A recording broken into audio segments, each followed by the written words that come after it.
이 모든 건 우연이 아니야. 그냥 너도 아프잖아. Cause you're mine. I just wanna blow your mind. 이렇게 넌 또. Hi guys, welcome back to my channel. This is Ivan Jan, and today I am back with a new video.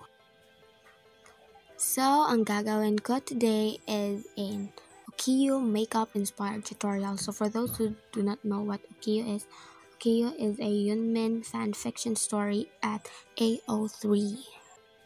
So, I will be doing this video kasi recently naging super hooked up ako sa story ng Ukiyo sa AO3, and that's why I decided to make an inspired makeup for the Ukiyo. So, a little bit background lang guys sa mga manunood ng video na to na hindi pa nakakabasa ng Ukiyo. So, sa Ukiyo, si Yungi yung parang head ng soul, heart ng soul, and si Jimin ay isang succubus. So, may mga scene kasi doon na parang pag nagko-convo yung Yunmin, palaging sinasabi ni Yungi na you smell like flowers with a little bit of ano pa dyan.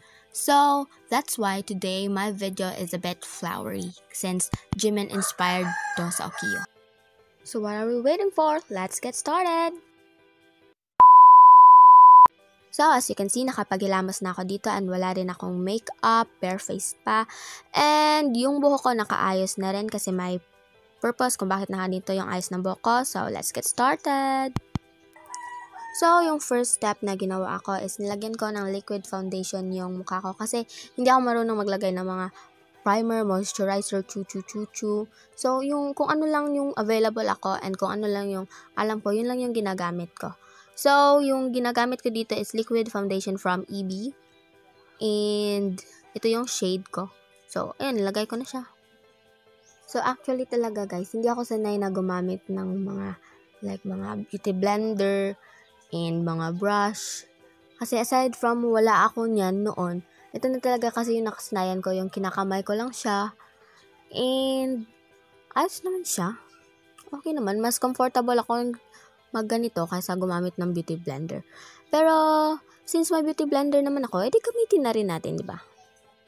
So, please lang, no, if sensitive ka sa makeup, chuchu na ganito, please huwag nyo tong panoorin kasi guys, mauubusan kayo ng pasensya kasi hindi talaga ako ganun kagaling, and hindi ko naman kiniklaim na magaling ako mag-makeup. Kung ano lang yung bumabagay sa akin, no, yun lang yung ginagawa ko.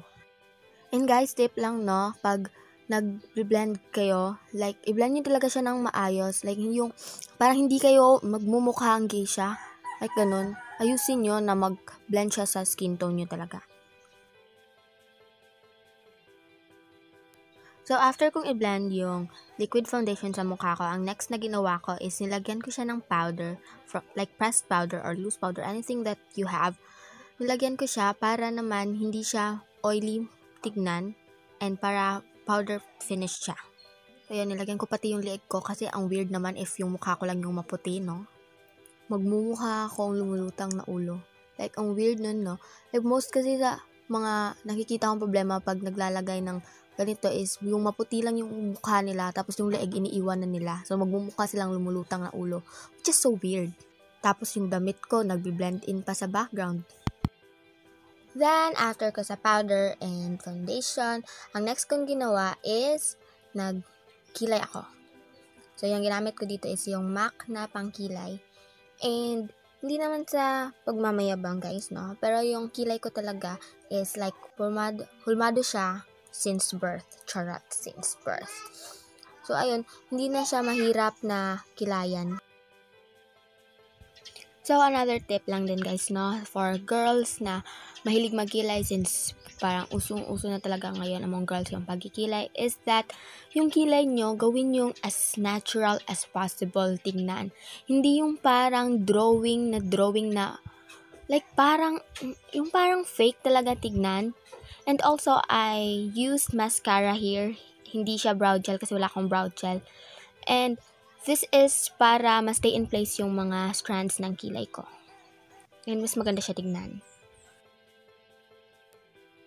Napag-desisyonan ko rin dito na lagyan muna ng Vaseline Lip Therapy yung labi ko para maiwasan yung pagdadry niya while doing this video. And ma-prepare na rin siya for the lippy. Guys, hindi po to sponsored ng Vaseline Lip Therapy ha. Pero kung susponsoran, edi ching, charot. So, ang next na ginawa ko ay for the eyeshadow. So, kinuha ko yung Ads Makeup Kit ko. Ito yung binili ko sa Shopee in my Shopee haul. And yung una kong nilagay is yung white para sa base. So, yung tinuro ko ganina is pink, pero yung una ko talaga nilagay is white. So, hindi siya medyo halata dito. Pero white po talaga yan. Tapos, nilagyan ko na rin siya ng pink sa gilid. Kasi, since yung theme ng ating Okio inspired makeup is pink flowers. So, ayan, nilagyan ko na rin yung bottom part ng mata ko para mas maganda siya tignan. I don't know what this technique or style is called, pero ganun lang talaga yung nilagay ko or ginawa ko. Pagkatapos, since wala akong contour stick, yung ginawa ko is, nilagyan ko na lang ng highlighter yung ilong ko para mas matango siya tignan sa screen. So, after putting highlighter in my nose, next step na ginawa ko is naglagay ako ng eyeliner kasi hindi pa pala tapos yung eye makeup ko. So, sa paglalagay ng eyeliner, guys, ako yung tipo na hindi nilalagyan yung buong mata. Like, yung gilid lang ng mata yung nilalagyan ko ng eyeliner.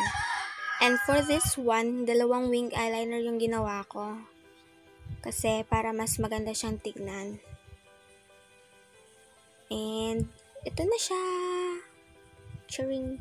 So, after kong lagyan ng eyeliner yung upper part na mata ko is nilagyan ko din ng eyeliner yung lower part niya. Mga 3 lines lang para to sa ma-achieve natin yung non-human look. Since non-human si Jimin dito. So, next thing naman na ginawa ko is kinuha ko yung eyeshadow palette ko na more on nude shades. And then, ginamit ko yung mga darkest na shades para sa pag-contour ng ilong ko. For nose line siya, guys. Kasi wala akong pang nose line talaga na gamit. Like contouring stuffs and like that. Yan lang guys, i-blend nyo lang siya ng mabuti para maayos siya tignan. And that's it. Next thing naman na ginawa ko is for the mascara. So, dito guys, hindi na ako gumamit ng eyelash curler kasi wala akong mahanap. Instead, gumamit ako nitong 2 klase ng mascara. Yung una is like plain mascara lang talaga siya na nagbibigay ng thickness sa lashes. While yung pangalawa naman is para siyang fiber, like nag-a-add siya ng extended look sa lashes ko. And my lashes are naturally long pero hindi siya curl. So, mas maganda if kinurl ko siya before ko lagyan ng mascara. Pero wala akong mahanap na curler. So, that's it!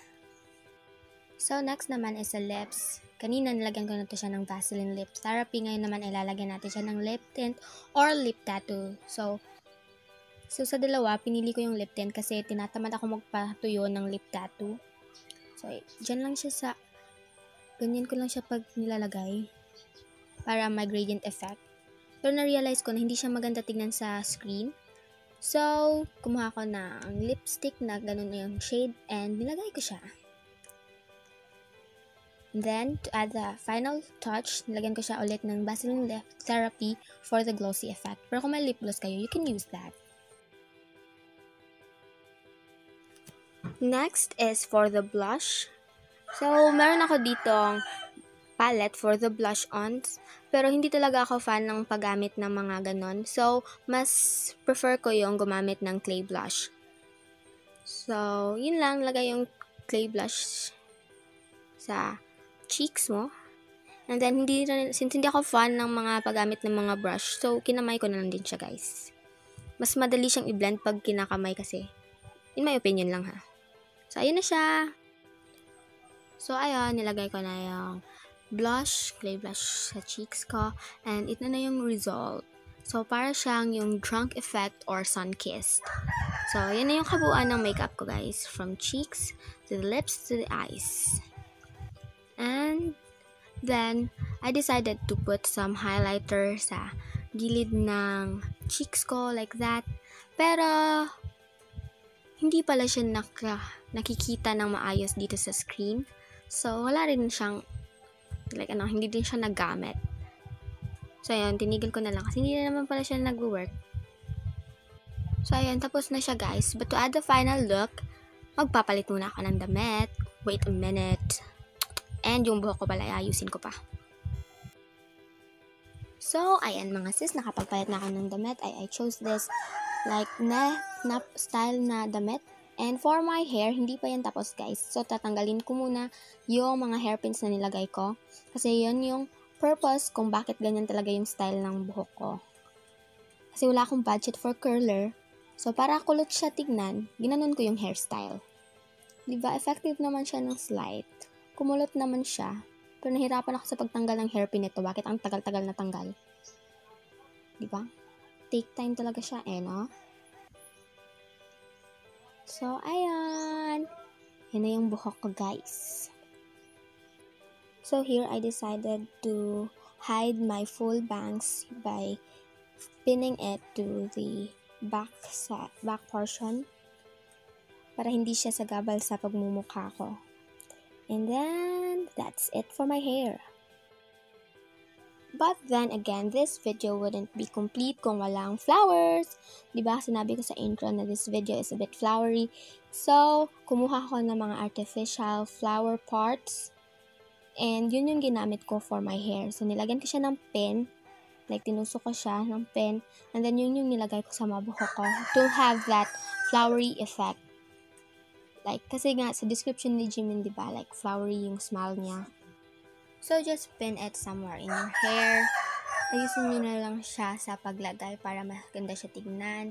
And hindi ka mukhang forest, diba? Yung aim natin dito, girl, is like flowery garden, hindi forest na nilulumot and stuffs. So, yeah. Make it pretty as possible, girl. You can do that. I trust in you. So, after a few adjustments with the stuffs and flowers in my hair, ay tapos na rin siya. So, that's it, guys. That's my Okio-inspired look. And I hope you guys love it. And for video suggestions, you can just comment it down below. And that's it, Calico Fairies. Have fun. And I hope you enjoyed this video. Don't forget to like, subscribe, and comment. Bye! I, Yunmin Yu. I, Purple Yu. Borahae!